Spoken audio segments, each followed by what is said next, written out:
মলে গেলেই শ্রীহরির জুয়েলারি পাওয়ার সুযোগ। জানেন কিভাবে? চলো বলি। ডায়মন্ড প্লাজাতে শপিং করতে ঢুকে শ্রীহরি নজর কেড়েছিল।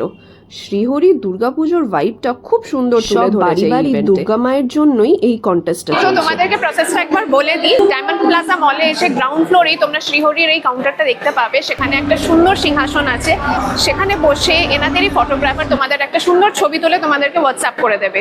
সেই ফটোটাকে তোমাদেরকে নিজে সোশ্যাল মিডিয়াতে শ্রীহরিকে ট্যাগ করে আর শ্রীহরি পুজোর শ্রীময়ী এই হ্যাশট্যাগুলো ইউজ করে, সেগুলো আমি দিয়ে দিচ্ছি, সেগুলো ইউজ করে তোমরা এই ফটোটা পোস্ট করবে। আর প্রত্যেক ঘন্টায় ওরা 4টে করে লাকি উইনার চুজ করবে আর তাদেরকে একটা করে পেন্ডেন্ট দেওয়া হবে। তোমরাও আজকে চলে এসো, সকাল থেকে সন্ধ্যে অবধি এই কন্টেস্টটা চলছে, পার্টিসিপেট করো আর সুন্দর সুন্দর গয়না কেনো। আমার সাথে কি কি ইন্টারাকশন হলো চলো একবার দেখে নি।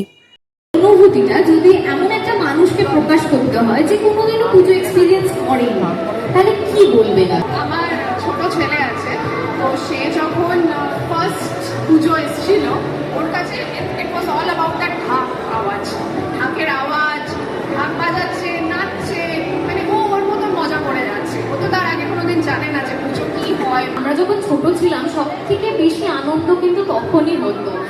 আপনি আগে ছোট ছিলেন তখন একভাবে আপনি অনুভব করতেন পুজোটাকে, এখন এই বয়সে ঠিক কেমন লাগে, মানে কি পার্থক্য আপনি বোধ করেন পুজোয়?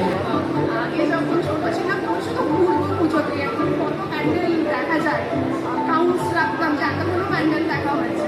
আর এখন হচ্ছে যে মানে মাস সে একটা শান্ত ভাব চলে এসেছে। পুজো মানে আছে শান্ত, দেখবো পুজো, দেখবো, বসবো। তো খুব ভালো লাগলো আপনার সাথে এখানে ইন্ট্রোডিউস করে।